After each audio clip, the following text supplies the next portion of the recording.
Hawks21 here, back with another Splinterlands video. So I got an interesting comment about a week ago, actually, from a subscriber called Lynches. And I took me about 5 days to respond, because it's kind of funny. You know, you guys are pretty great community, and it's almost like you predict some of the stuff I plan on working on next. So he comes and asks me, let's just read it.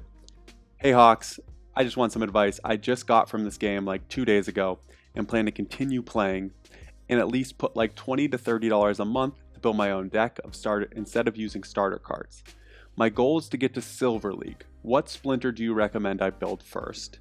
And also, can you recommend a streamer that plays like in Bronze or Silver? It would be helpful for a newbie like me. So we're going to cover all of this. I think it's a very interesting conversation. I think it's a practical investing approach that can go a bunch of ways, and I actually have a ton of thoughts on how this should be structured. But before we get into that, I am Hawks21. I cover Splinterlands almost every single day, both on YouTube, Twitter, and now, most recently, in my newsletter, which will come out once a week. You're here on the YouTube, so don't be afraid to like and subscribe. You can find information on my Twitter and newsletter in the bio of this video. Okay, so first of all, let's handle the last part of this. Can you recommend a streamer that plays in like Bronze or Silver League? I personally don't watch a lot of Bronze and Silver content, so I don't feel like I'm the best person to do this. So I'm going to leave this up to you guys. Can you guys put some of your favorite Bronze and Silver level streamers in the comment section of this video to help out Lynches? I reached out to him a couple days ago asking for his IGN, so hopefully he sees this new video answering his question. And if you do give me your IGN, I will shoot you some DEC for the question. Well, yeah, can you, who's your favorite Bronze or Silver League streamer? I'm actually kind of curious because as I potentially build out, smaller accounts or something, I need to keep up to date on what's happening there. So that's actually good information for me to know as well. Now let's get to the investing plan. And this is something I've thought about building, and, it's deeper on the list sort of post newsletter launch, but I think something that could be useful and an intimidating part of Splinterlands is like, where do you start? Specifically for people like this who have $20 to $30 a month to put into the game and are actually looking to ramp up their deck and their investment. It's not and there's nothing wrong with this, but it's just the conversation's a little less interesting when you have someone who's, I have $10 to put in. Again, there's nothing wrong with this, and it's, Splinterlands can be rewarding for this player as well. There's just less, I guess, to sort of talk about because you need to build up a little bit more of a base before you can start making, investment decisions. It's more about just like accumulating as many cards and DEC as you can and working from there. But when you have money coming into the game every month, that sort of changes the discussion. And I think something that could be cool is building out custom investment plans for these players. And it's something I would eventually like to do in the future. So before I get into Lynch's specific request and what his current situation is, I want to run some tests. So if you're like Lynch's here, you can see here I said, I'm thinking about offering Splinterlands investment plans as a service and would be down to make you a free one as proof of concept, as long as you don't mind me making a video about it. So if you're in the same boat, and you have a somewhat, a meaningful amount of money coming into the game month over month, and you sort of don't know where to start, what to do, reach out to me, either in the YouTube comments or DM me on Twitter. And depending on your situation, I might make you a free one, or I might make you at a super discounted cost, just because I'm trying to prove out this concept in terms of, how I would potentially build these out. But let's get into Lynches. So I view this in a couple of phases, right? I think a lot of people coming into this game have a little bit of deer in the headlights because I have to learn all of these new cards, these new abilities, these new rule sets. Which cards should I be buying? Like, oh my goodness, I need to do this quickly. And I like to stretch out this initial process that Lynch's is going through into a couple of phases. So $20 to $30 a month is pretty substantial to build out. He said his goal here is silver, a silver deck. And you can get a pretty solid one going, mostly of chaos cards, pretty quickly. But I think you should be patient. And then the question, what splinters do you recommend? Well, you need to figure that out for yourself. I have my favorites, but different people have different favorites at different levels. And you need to see which cards work for your play style. Like, are you a more attack focused player? Are you a defensive style player? These are all things you need to figure out in phase one. And so phase one, actually, you're going to be renting cards across splinters to your goal league. So your goal is silver. So what you're going to do is you're going to come into Peak Monsters. You're going to go to rent. You're going to hit modern, because we only want to deal with modern cards. You're going to put in, so you're silver, so that's legendary level 2s, epics level 3s, rare level 4, and then common level 5. So you're going to come in here. You're going to start with the summoners.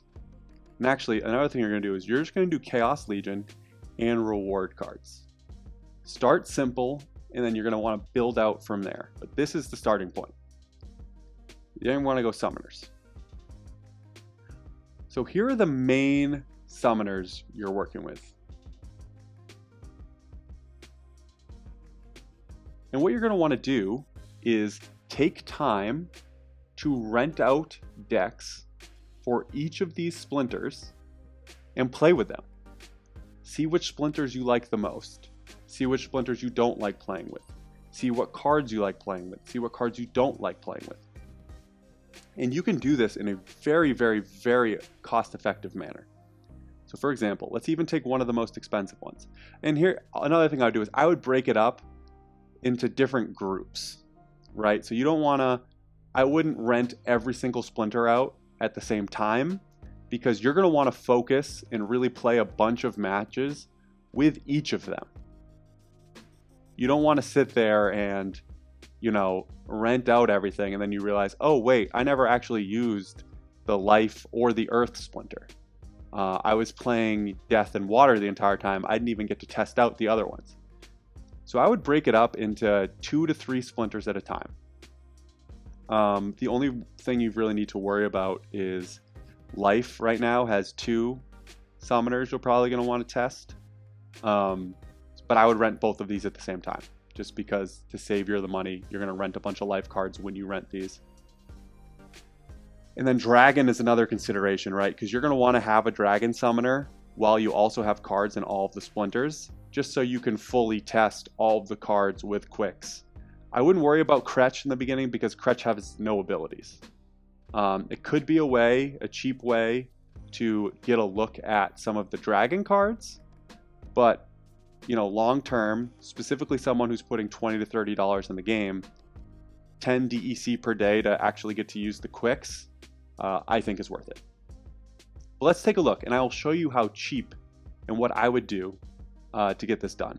So let's start even with water. So the most expensive rare Chaos Legion summoner, Kelia. You're going to toss that in there and take a look at this. It's actually a gold foil version, so you'll get some bonus points for the matches you win.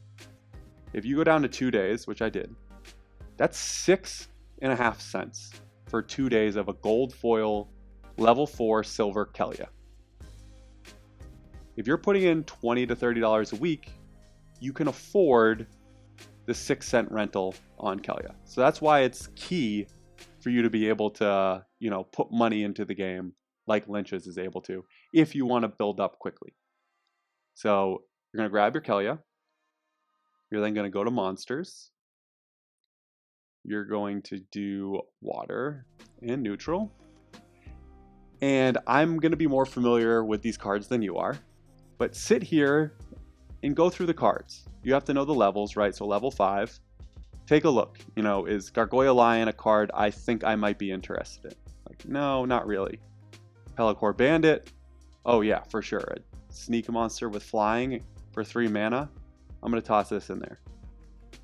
You know, I'm not going to look through all of these cards right now to save time, but you're going to want to do that same thing. You're going to look through the cards. Let's toss some cards in there, right? You look through, you're like, oh, yep, definitely want a Deep Lurker. Flying Squid, sure. Again, these aren't necessarily the cards that you should be looking at. I'm just doing it to prove a point that you'll see in a second. You know, these are cards I do personally like, but maybe you like other ones. We'll grab some legendaries. Let's see. Gotta have a Wave Brood. Narissa. These are starting to get more expensive, but hey, you know what? We'll grab the Axemaster. And you know, even a Captain's Ghost will get a little of magic damage. So that's a decent amount of cards, right? With the Kelia included in there, you go in there. Oh, some of these are gone. Oh, some of these move quickly. Hold on. So I have to get the Wave Brood, Helendale, Demon Shark.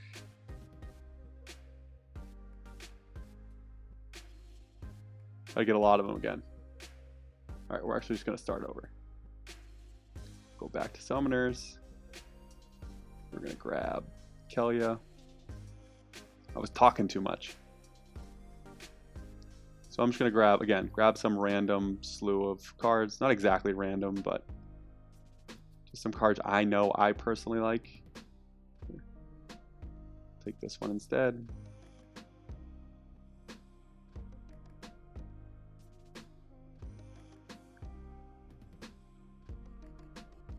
It's fine, we'll take a more expensive one.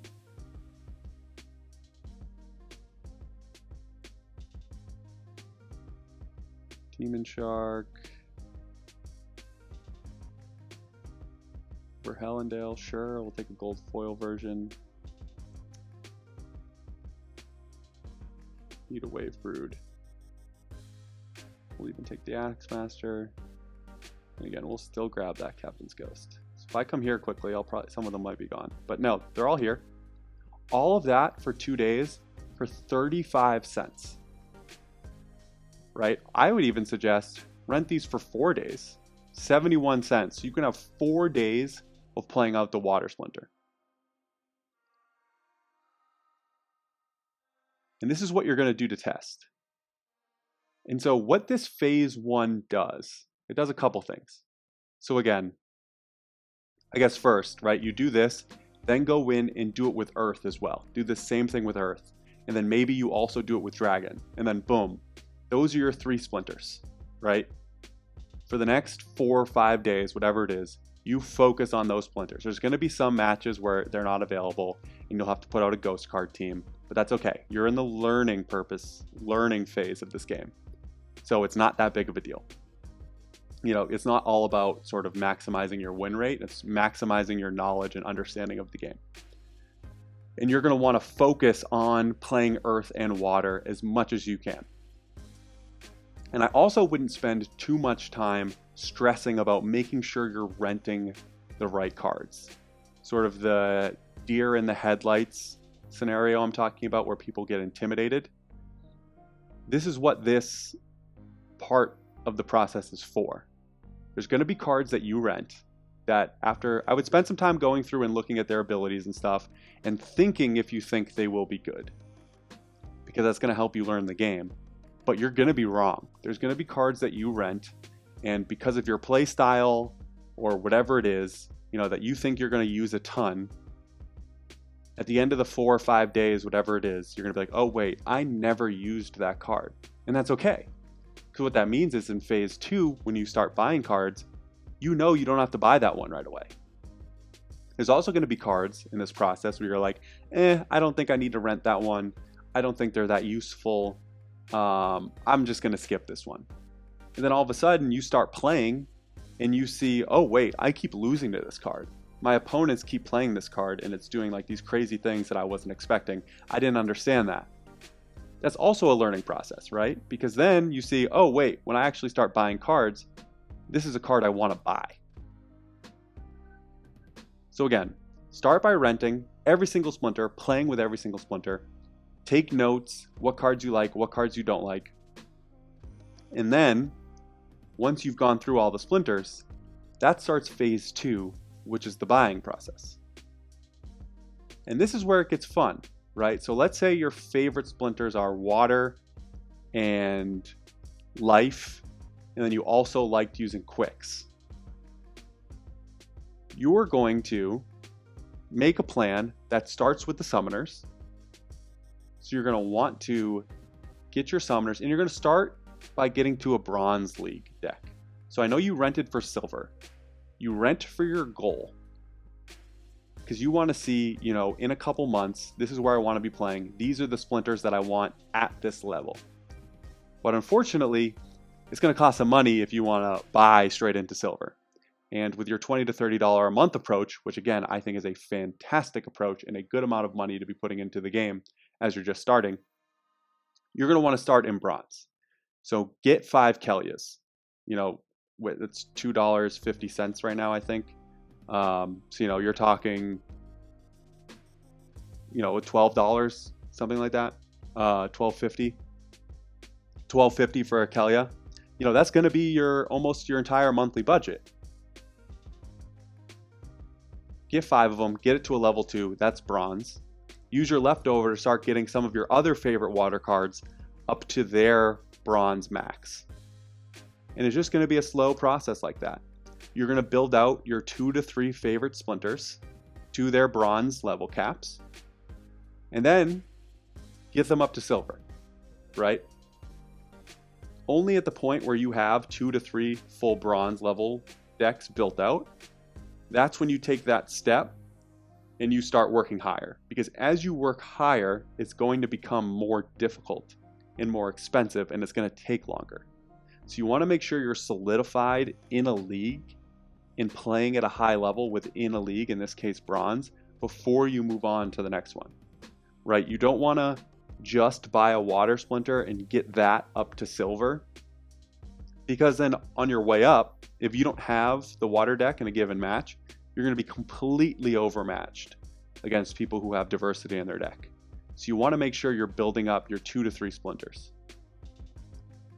As opposed to the specific cards, that would be something to build out sort of in the formal investment plan, as well as what you learn from the rental process. I think a lot of people come in and are gung-ho on owning their cards right away, and they sort of don't know what to do and start buying random things or get confused and don't buy. That's why I think take advantage of the rental process for 2 weeks, 3 weeks, and just get to know the game, get to know the cards, and see the splinters you want to build up. Then the process starts from there. So yeah, I'm going to stop it there. Just wanted to sort of address this question again. Lynches, if you see this, let me know your IGN. Also, I would help, build you out a proof of concept with maybe some of my favorite specific cards.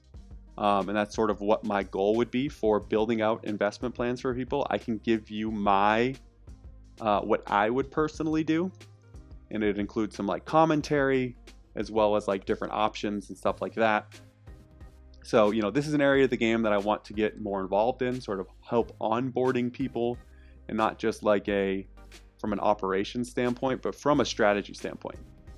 And it's sort of on my list of things to do. So yeah, thank you for the comment, Lynches. Respond with your IGN, and I'll send you a little DEC reward for helping me make a video on it. All right, hope you guys are enjoying the game. Don't forget to like and subscribe. I will talk to you soon.